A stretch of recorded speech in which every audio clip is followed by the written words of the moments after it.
Hello, everybody. Thank you all for joining us this afternoon for the RDA Europe ECRs and Experts Program webinar. My name is Timera Bairo. I'm the RDA Project Manager at the Digital Repository of Ireland, and I'll be for a little while moderating the webinar today.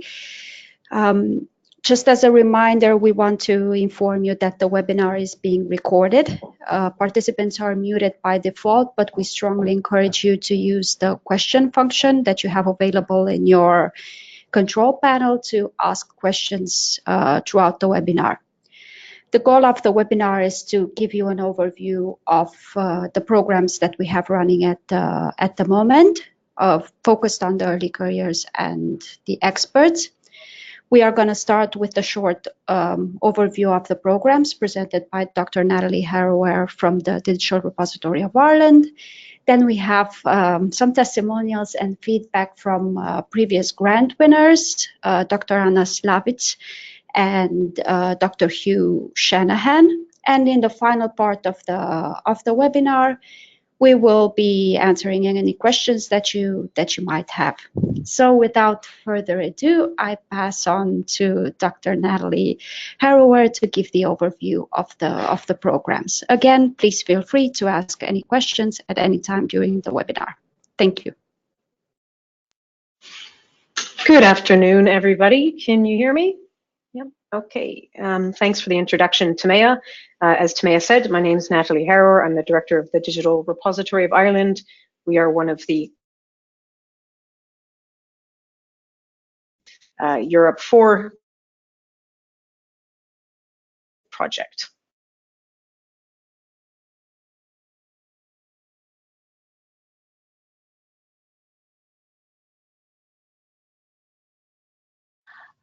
Natalie, I'm just going to jump in for a second. Your audio was a little bit pitted for me there. There were bits that I could hear and bits that I couldn't. So I just want to check whether the rest of the audience can hear.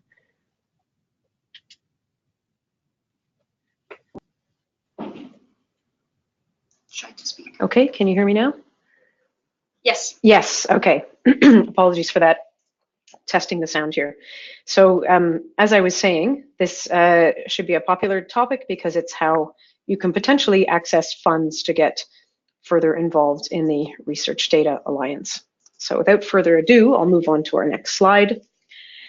Okay, so the agenda for today is to discuss two programs.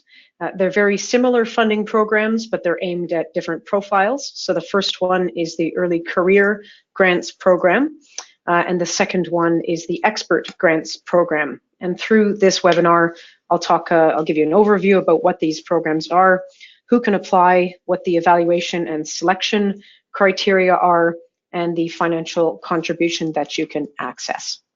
And then following that, there'll be some feedback from our previous grant winners from these two programs, so you can get a sense of what's involved. And at the very end, there'll be the question and answer session. So as Timea said before, you can ask your questions through the GoToWebinar app at any point, and then at the end of the webinar, we will actually take up those questions. Okay. So the Early Careers Program overview. What this is aimed at is early career European researchers and scientists working with data, and the funds are to attend RDA plenary meetings. The idea is to introduce these applicants to the RDA, engage them further in the Research Data Alliance, and get them involved in this global data sharing community. So we have an open call. There are several calls, but the one right now closes on February 5th. I'll give more information on that later. Throughout the program, we offer up to 28 grants of €1,750 each. And this is to attend, in this case, the 13th RDA plenary meeting, which will be taking place in Philadelphia this April 2nd to 4th, 2019. The expected outputs from those successful applicants is that you will, of course, join the Research Data Alliance community. You'll learn about it. You'll contribute to it. You'll participate actively in the RDA plenary meetings. and also that you will promote RDA within your own organizations and communities. It's meant to be a two-way street. So what's the profile? Who is it what kind of profile are we looking to fund? Well, you have to be currently engaged in a bachelor, master's, PhD, or postdoc studies. Note that applicants must be enrolled in a higher education study course or be within a maximum of 5 years of completing a PhD in the case of being enrolled in a postdoc. Your study must be conducted in a higher education or research institution that is based in one of the EU member states or associated countries. And when you go to the link on our website to find out more information about the application, you can see a link there to the Horizon 2020 manual, which will define which states those are exactly. And the studies that you are working on have to be of relevance to the RDA recommendations or outputs, and cover at least one of the working or interest groups of the kind of work that's being done in those groups. And this is, in a broader sense, working with research data. There are some further criteria which I'll discuss about who and who is not eligible.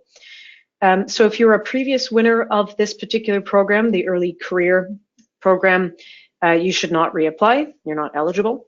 It's also not possible to apply for both the Early Career Support Program and the Expert Support Program, which I'll speak to later in this webinar, in the same round. And if you have any questions about which one is more fitting, that's something that you can ask for yourself. RDA Ambassadors, which is another grants program that we run, are not eligible for the Early Career Support Program, nor are members of the RDA governance bodies. So that's the Technical Advisory Board, the Organizational Advisory Board, Council, or Secretariat. Same thing goes for people working on the RDA Europe 4 project. So if you're funded as a core partner or a node or seconded personnel, you're not eligible to apply for this. Okay, so how do we evaluate these applications coming in and select who will be a successful candidate? Well, importantly, applications are reviewed by appointed external evaluators, 2 evaluators per application, and they're evaluated on the following criteria, and we've given you the weight of those criteria so you can spend your time on the application accordingly. So 60% of the weight is based on the candidate profile, which includes your area of interest and the relevance of your work to RDA, and the foreseen benefits of that. So take a fair bit of time to explain that in a good degree of detail. Proficiency in English is something we're looking for. The criterion weight there is 20%, and the reason for this is that you will be required, if you're a winner, to generate some content, and there's different things that we may ask you to do that'll be clear once you win, writing a blog, that kind of thing. And then your understanding of European data infrastructure's landscape. So what is this larger world that you're entering into that RDA is trying to support? Some of the initiatives that are relevant here are the European Open Science Cloud, the Fair Data Movement, knowledge of the open science agenda in general, and how these intend to evolve in Europe. So there's a 20% weighting on that criterion as well. Then we also have some balancing and diversity criteria that we put into play to make sure that we get good gender balance, geographical balance with the winners of the awards. If everything else is equal, preference is given to candidates who have not already previously received funding from RDA, and preference is given to candidates from underrepresented fields within RDA.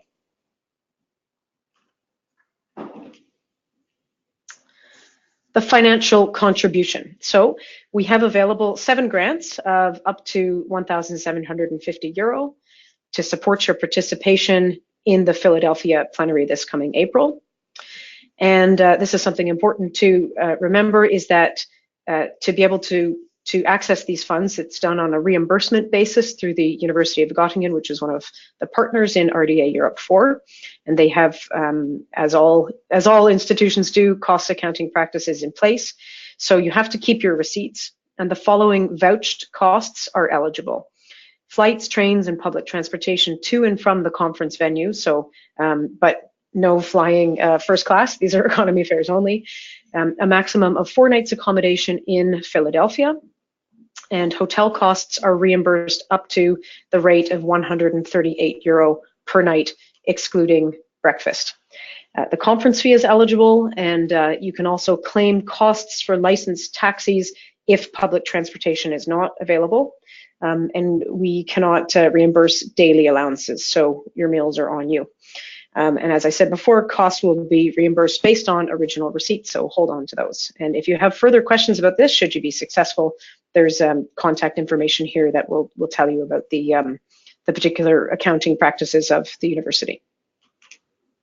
Okay, so all of this sounds fantastic and you're really interested at this point. How do you apply? This is the link right here. You can get all of the details I've said and more on the website, the Research Data Alliance website. And the deadline for applying is the 5th of February at 1700 Central European time. And as you can see on the right, that's a bit of a screenshot from the page, different levels of information. You can also download a sample application form so that you can look at it offline. And if you have questions, there's a little burgundy button that says ask your question, and that'll be sent to members of the project team who can get back to you. And we aim to notify all candidates of the outcome of their application on the 28th of February. Okay, so that was the early career program overview. So now I will move on to the experts program overview. So again, this is, as I said before, a similar program to the early career one. Oh, sorry, we're having sound problems. I'm back, okay. It's hard when the only person who can't hear if they're missing is talking. So, okay, I hope you can hear me now. So the experts program overview.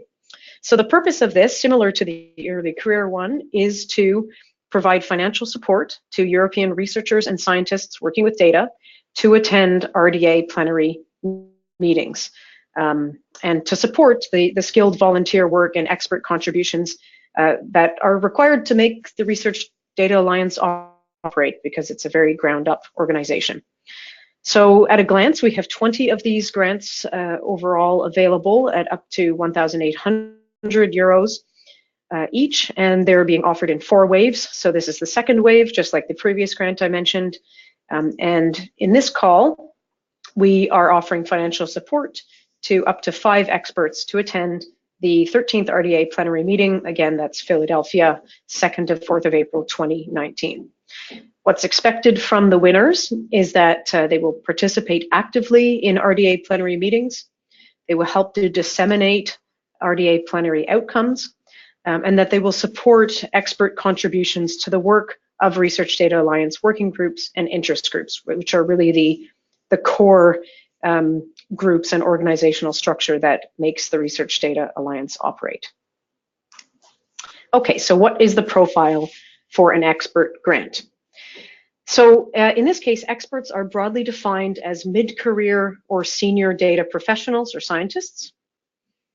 And you should be actively involved in the Research Data Alliance as a member, a participant, a chair or contributor to working groups or interest groups. And especially we're looking for those that have been actively involved in the last year to year and a half. So currently involved is the key here. We're looking for experts that are proactive and willing to contribute to RDA recommendations or outputs testing and adoption activities within European institutions. So if you can speak to that, your ability to take what the RDA is working on in the outputs and actually further it within your institution, that's a useful thing.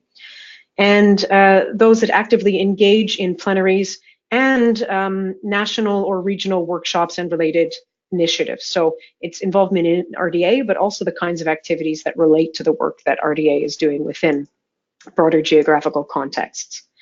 We're also looking for experts who have the ability to recruit collaborators across different segments of the European data community. So your networks, your ability to get others involved is something that is very beneficial to RDA, and that, of course, is the purpose of these grants, is to further the goals of data sharing across borders.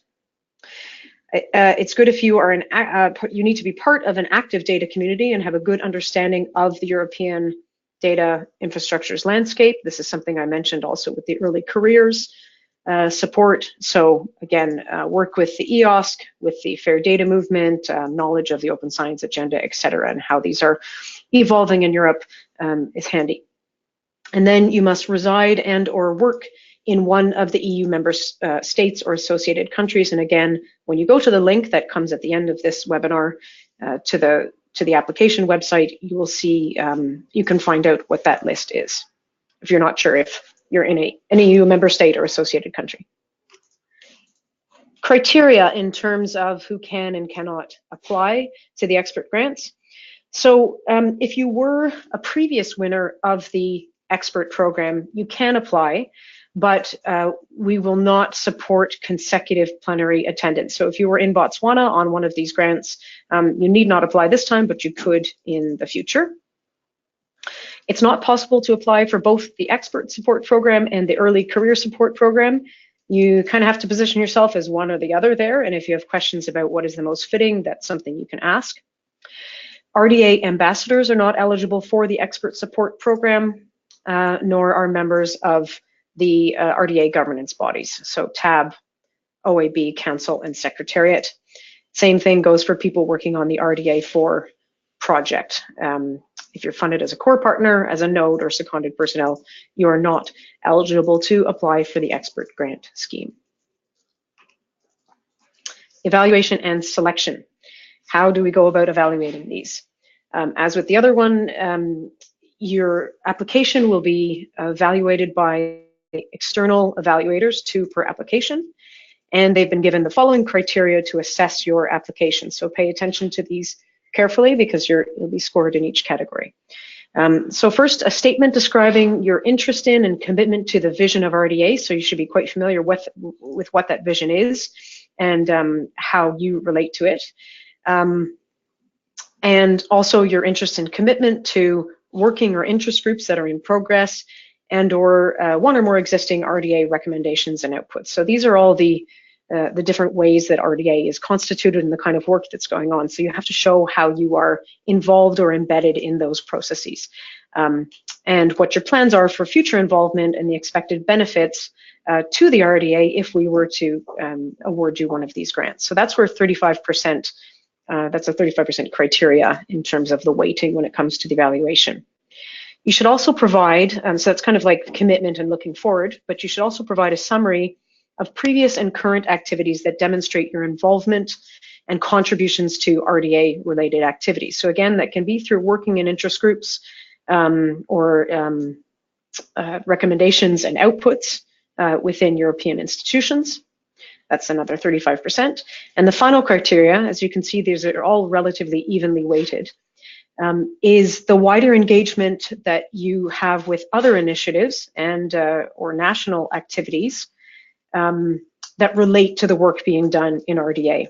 So again, this is around your involvement in the infrastructures, data infrastructures landscape, the EOSC, the Fair Movement, or other initiatives. We've just given some examples here that are dedicated to defining and implementing the Open Science Agenda at national and European levels. Okay, so 3 criteria. What you're looking to do in RDA going forward, what you have previously done, and how you can connect this work to wider initiatives beyond the RDA within Europe. The financial contribution in this case, we have 5 grants for this round, up to a maximum of €1,800. And to have those grants, to access that, it's on a reimbursement basis through the University of Göttingen, and they have accounting practices, as all good institutions do, in place. So you have to follow those. It's on the basis of vouched costs, so receipts, and these are the things that are eligible. So flights, trains, and public transportation to and from the conference venue in economy, maximum of 4 nights accommodation in Philadelphia at a maximum rate of €138 per night, excluding breakfast, the conference fee, and then costs for taxis, licensed taxis if you can't access public transport, are also available. We don't have per diems or daily allowances for meals included in this grant. As I said, costs are reimbursed based on original receipts, so do not lose those. And if you have questions about the reimbursement process, there's information there below, that email addresses that you can ask to find out the answers. How do you apply? So you go to the website, which is the grants website for Research Data Alliance, into the open calls. The link is right there. The deadline is the 5th of February, so it's the same deadline for both the early careers and the expert grants. And make sure it's in by close of business in Central European time. And our intention is to notify all candidates of the outcome of their application by the 28th of February. If you have questions about the process or eligibility or where you fit, there is an ask your question button on the website itself, and you can also download the sample application form. But of course, we are doing a live webinar right now, so if you have questions that are on the tip of your tongue, you can ask them live to us, and we have a bunch of people lurking on the line that are here expressly to answer your questions. Yeah, and in order to do that, if you look at your little GoToWebinar app, you'll see near the bottom of it something that says questions, and you can go into that to type it. And I think I hear people typing away, so I think we've got a number of questions coming in. I think that is the end of me. Yes, I'll go back there. So I'm going to pass you back to Tamaya. If I can figure out how to do that on the webinar. Sharing.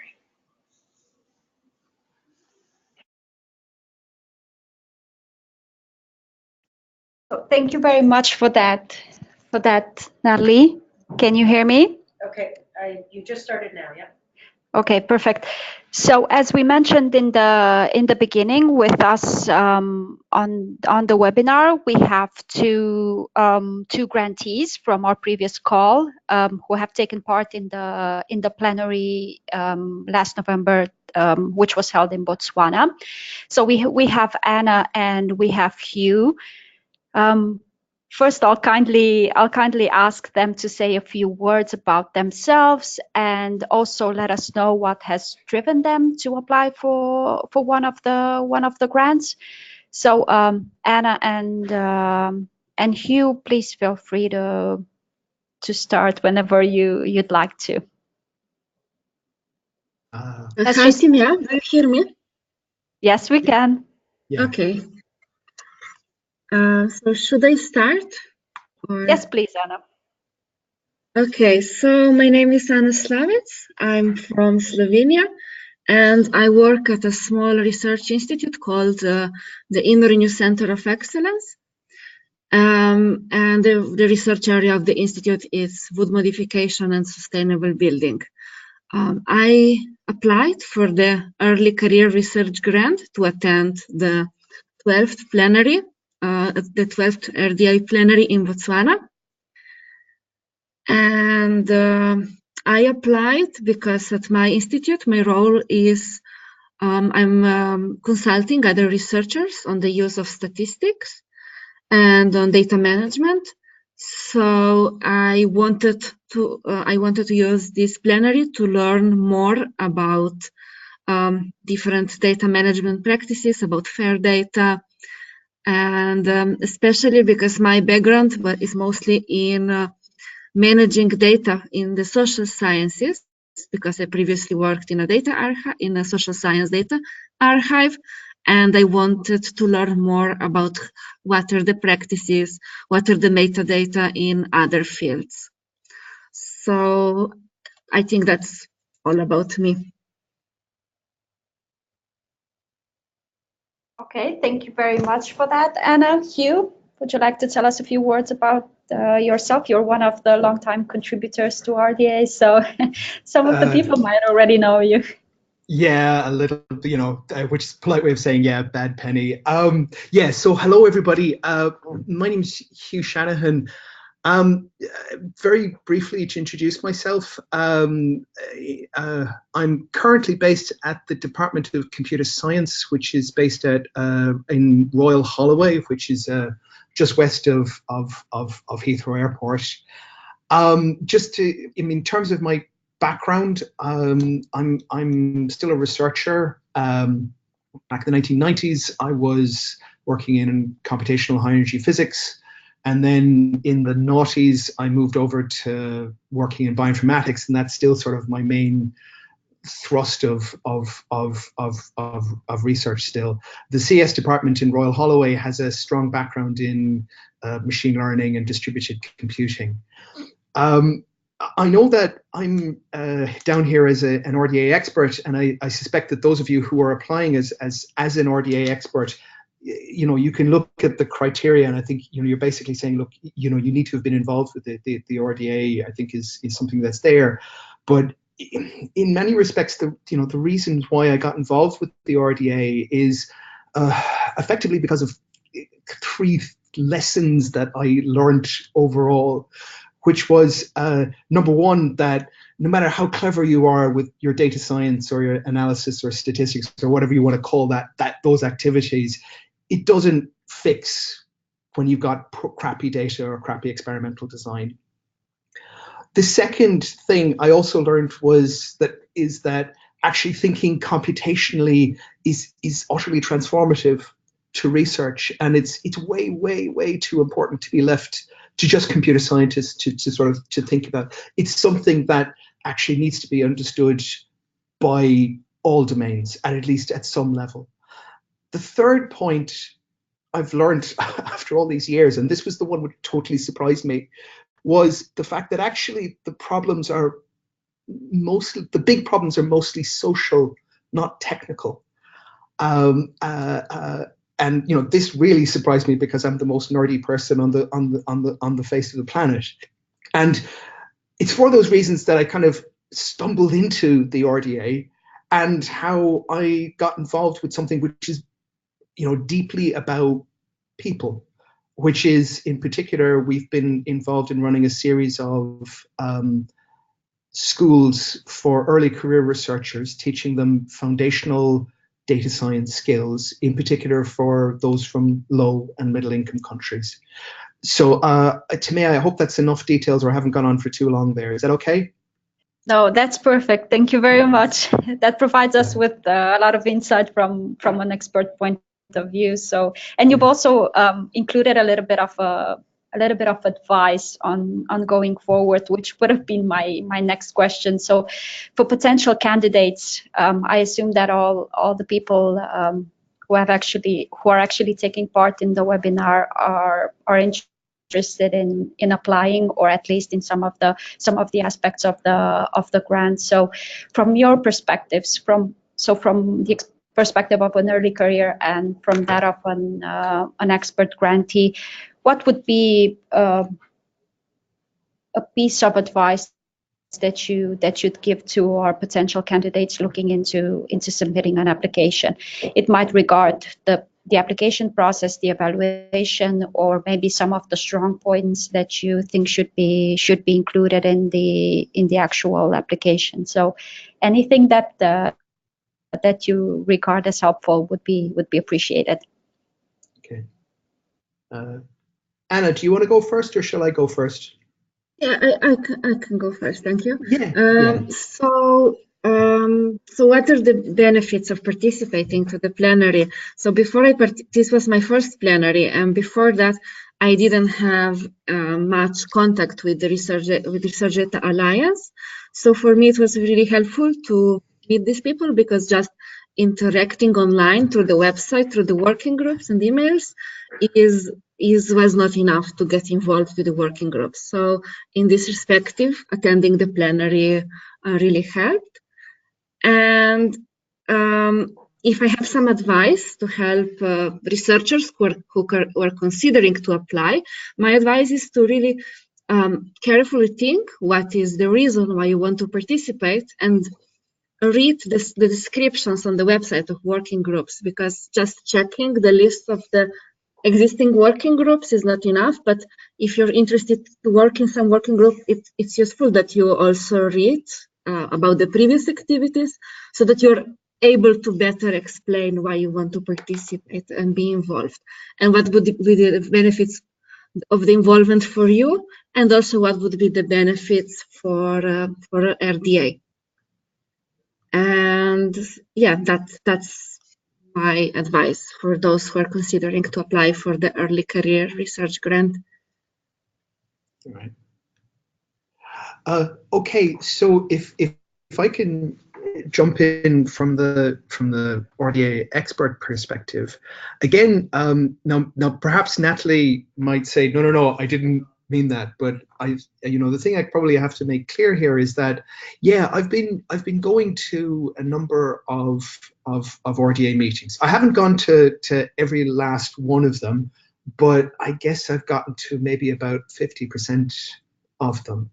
I've been involved in a few interest groups, and there's been a task group which I've really been very, very closely involved with.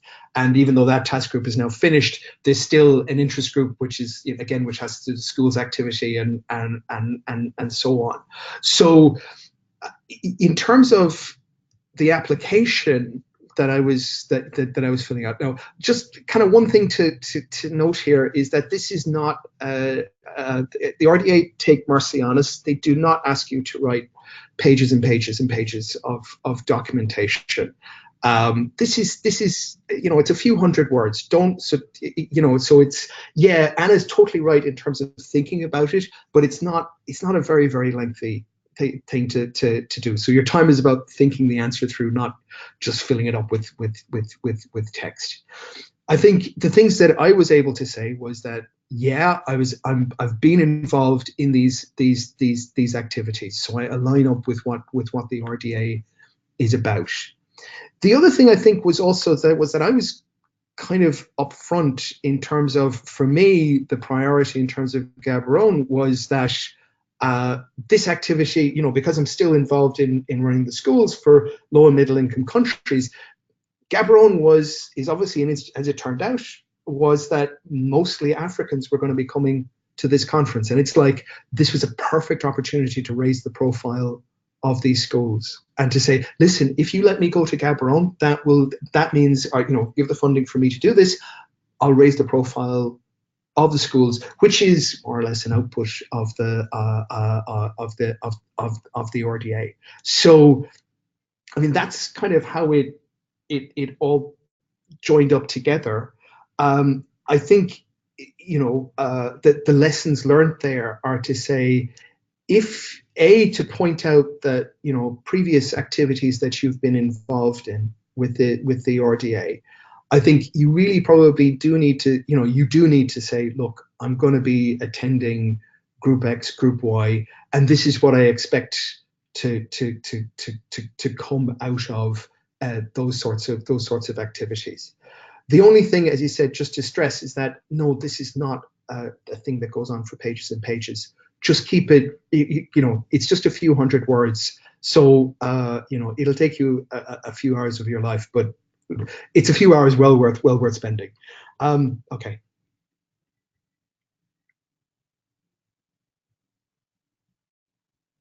Thank you very much for that, Hugh. That was very, very detailed, and also Anna. So we appreciate very much your feedback on the call. So we'll try to pass on now to the questions that we've received from the participants to the webinar. There might be some questions for you guys as well. So as long as you can stay around, please do so. So we received a few questions from the participants.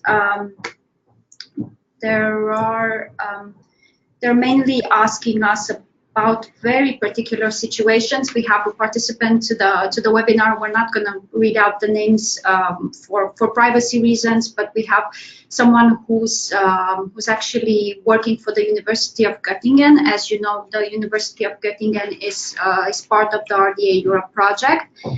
But as Natalie explained during the eligibility conditions, as long as you are not being paid directly by the RDA Europe project, there shouldn't be any conflict of interest. So please feel free to apply, as the applications will be reviewed by independent evaluators, so we have no conflict of interest. Mm-hmm. And just in case the question wasn't just about conflict of interest, because it's about being disadvantaged by being from Göttingen, that's not the case. Like, we do apply balancing criteria across the different grants that we award, but being from one of the project partners is outside of that. Yeah, one thing maybe just to add to that, the only thing that really is a condition on geography is that you have to be from Europe, you know, so we can't support people from other countries and continents. They have to be within the EEA to be eligible. But being from one of the partners, or, you know, the country where we have specific partners, won't disadvantage you at all. So the only you have to look very carefully at the conditions that Natalie detailed before. So you have to be enrolled in a higher education course at a European institution. So you can check the list also. What do we actually mean by a European country? So it's the member states plus the associated country. There's a detailed list linked from the website. We also have a question on the same topic. Someone from Chile in Latin America is asking us if he would be eligible. Unfortunately, no. So again, this is dedicated to people who are enrolled in a higher education course that at an institution in Europe. Yeah, just to clarify, it's not your personal nationality that is the key. It's where you are enrolled in university. Yes. We also have a question focused on the expert group. So someone is asking if they apply and become an expert, will they be able to then later on apply for the ambassador program? Based on the conditions that we've detailed, you cannot hold both grants at the same time. But there shouldn't be any problem for the upcoming calls, since the two grants will not actually be simultaneous. So you can feel free to apply for the European expert grant as well as the upcoming call for the ambassadors. Just someone has said in the question panel that they would like to ask a question about the participation of experts. So we just encourage you to actually type your question into that question box. We're reading them and responding to them that way. Thank you. As an extra information, we will try to add the questions to our frequently asked questions list. That is supposed to be a good resource on the grants platform. So we're gonna add some of the questions and the answers that you've submitted to that, so you can later go back if you need further clarifications. Also, someone is asking if the application for the visa, because they're in a particular situation, so they're working in Europe, but they're from outside Europe. They are asking if the visa fees are an eligible cost. No, unfortunately not. So the costs that we are talking about are strictly related to the travel and the registration fees for the plenary. So there's a detailed list, but again, if you have any doubts, there's an email there, a contact email, and there's the ask your question function on the website that you can use to pop us a question, and we'll answer as soon as possible. Okay, we have another question related to the early career grants program. Someone is asking how exactly the understanding of the data European landscape will be evaluated in the selection process. I assume it's not a question about the weight. The weight of the criteria is 20%, but there are a few points of reference that are listed in the actual criterion. So your understanding and involvement of initiatives that are very much related to the European data landscape, such as the European Open Science Cloud or the FAIR movement, or in general the open science policies. So if you have any activities that are related to this, if you have worked on these, or if you have taken part in maybe RDA groups that have activities on this, please feel free to list anything that you think is relevant, just to give our evaluators an understanding that you know the latest developments, and of course, if you're interested in being involved in the future in these sort of activities.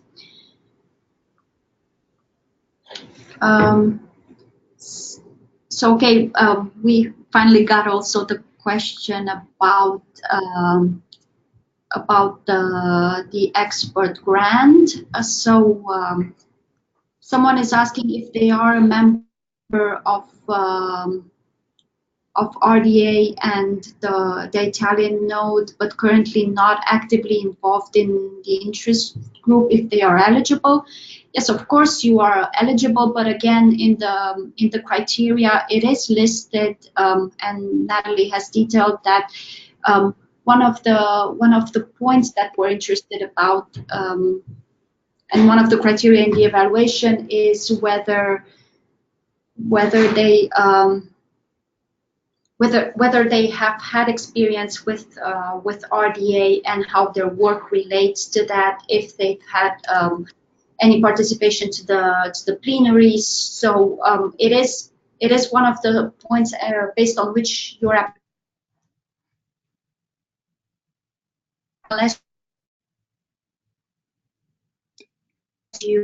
that will be relevant for your application. I'm afraid it will not be highly. It will not score highly. Do we have? I don't think we have any other questions that we haven't addressed.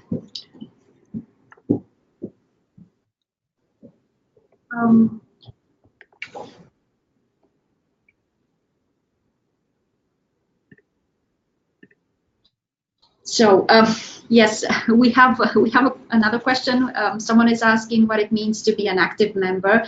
If it's a question about attending the plenaries, attending webinars, what would be the points of reference? So any activity that is related to RDA, either as a contributor to the RDA outputs and recommendations to the work activities, if you've organized or taken actively part in workshops or events related to RDA, participation to the plenaries, of course, since there are working meetings, is very important. So any type of activity that shows that your interest and work is aligned with the vision and the objectives of RDA is more than welcome and is considered as being an active member of RDA.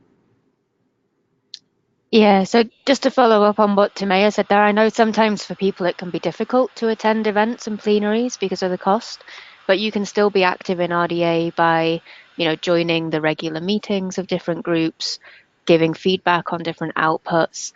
And I think really it's for you to profile in your application the involvement you've had. So which groups are you involved in, which are you monitoring, how are you engaging with and using those groups and their outputs? And then that also supports your interest in RDA and what you would get from attending a plenary. If I could jump in there for just a minute.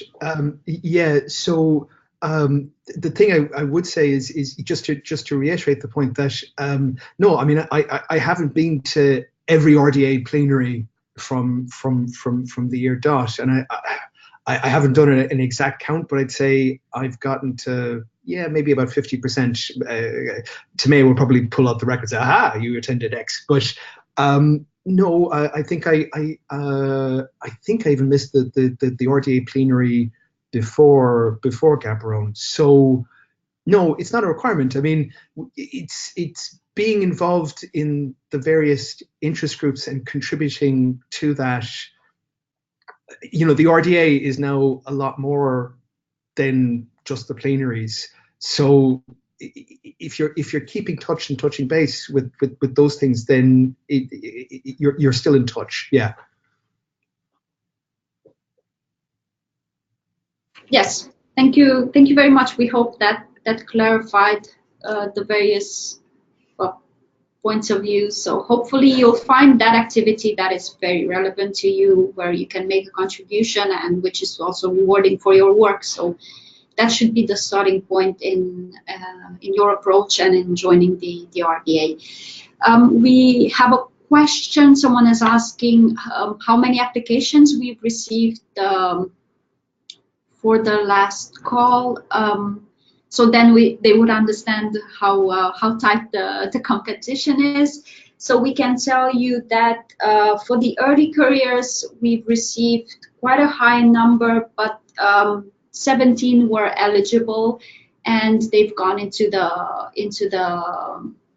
final evaluation phase. So seven out of 17 is I would think quite a good number. And eligibility is clearly laid out in the slides, so there's no question about eligibility. So again, in most of the cases, the question is also about the country. So again, please check in detail the criteria that is listed on the website, and if you have any doubts, please feel free to contact us. Okay, I don't think we have any other questions. We appreciate and thank you very much for joining us. We will make the slides and the slides available on the webinar page that is on the RDA Global website. We will also add your questions to the frequently asked questions that are available on the grants platform. So then you can go back to them if you wish to have any further clarifications. So thank you again for joining us, and we hope to have a lot of your applications come in, and we hope to see you in Philadelphia. Thank you very much. Thank you. Bye-bye. Bye.